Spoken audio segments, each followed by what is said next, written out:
Le film commence avec Vaiana explorant les océans à la recherche d'autres personnes comme elle, liées à l'océan.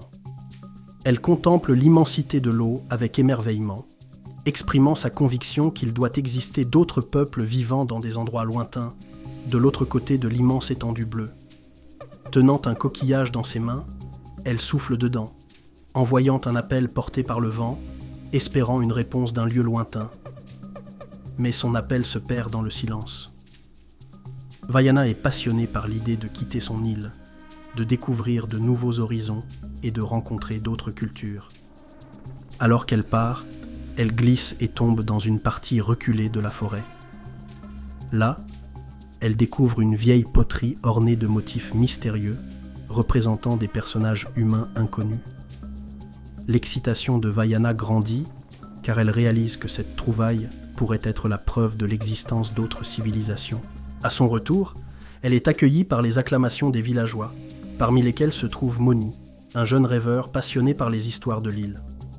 Lorsqu'elle pose le pied sur le rivage, son père l'accueille avec fierté et curiosité, impatient de découvrir ce qu'elle a découvert lors de son voyage. Elle lui montre l'urne mystérieuse, convaincue qu'il s'agit d'une preuve solide de l'existence d'autres civilisations, bien qu'elle ne sache pas encore comment les atteindre. Elle promet qu'elle ne s'arrêtera pas tant qu'elle n'aura pas trouvé un moyen de les rejoindre. À ce moment-là, sa jeune sœur Siméa lui exprime le désir de l'accompagner dans ses aventures. Vaiana lui répond que son aventure avec Maui est terminée depuis longtemps et qu'elle souhaite désormais en apprendre davantage sur les peuples ayant autrefois habité l'île, surtout après avoir découvert cette poterie et ses dessins mystérieux. Plus tard, Vaiana emmène Siméa sur le site sacré de leurs ancêtres et lui raconte sa mission passée pour rendre le cœur de Tefiti, une aventure qui a transformé sa vie. Intriguée, Siméa lui demande combien de temps cela a pris. Vaiana lui répond avec un sourire que cela n'a duré que quelques semaines, bien que cela ait semblé une éternité. D'autre part, nous voyons Maui, qui a la capacité de se transformer en n'importe quoi grâce à son hameçon magique.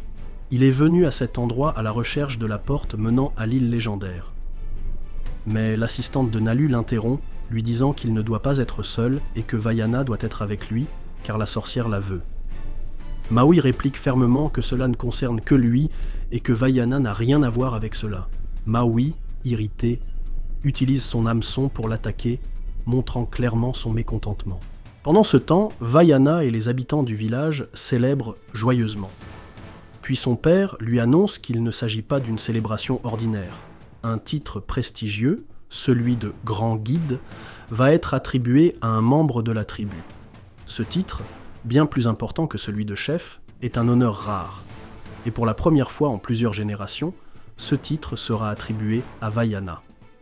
Elle accepte fièrement cet honneur, consciente de la grande confiance que son peuple place en elle. La cérémonie d'intronisation commence et Vaiana promet de veiller sur son peuple et d'apporter la paix et la sérénité. Alors que les villageois prient pour qu'elle trouve le bon chemin, soudain, un éclair frappe Vaiana, la projetant en mer, au cœur d'une violente tempête. Elle se réveille sur une île étrange, vide et inhabitée.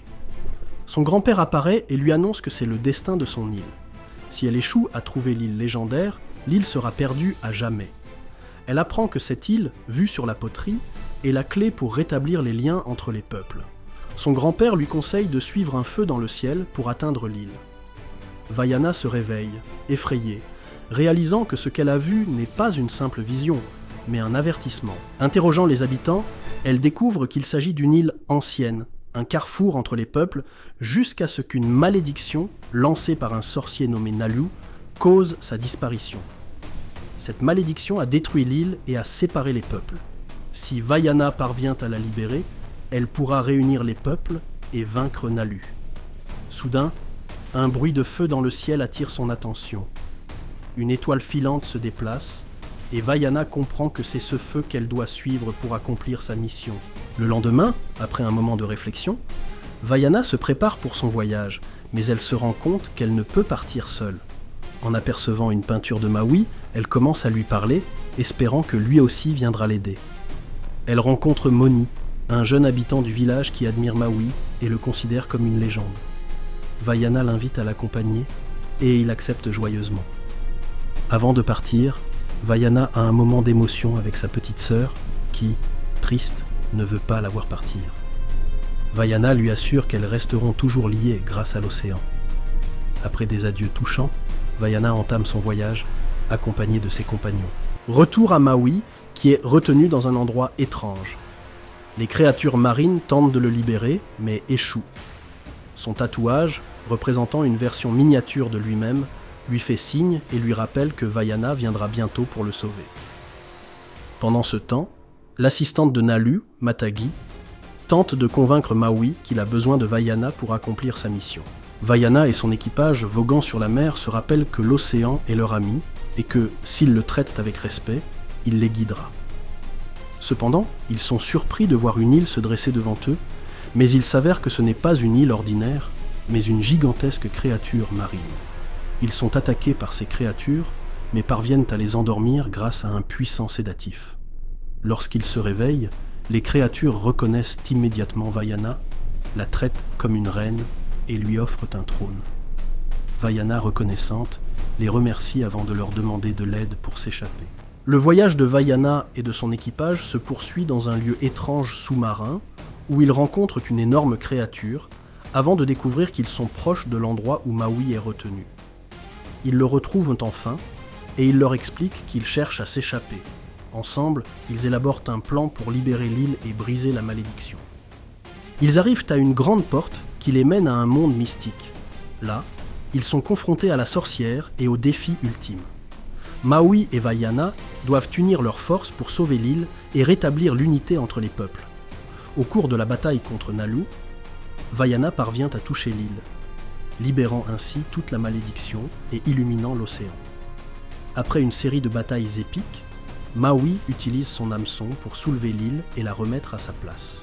Vaiana retrouve enfin sa sœur et sa famille qui l'accueillent triomphalement.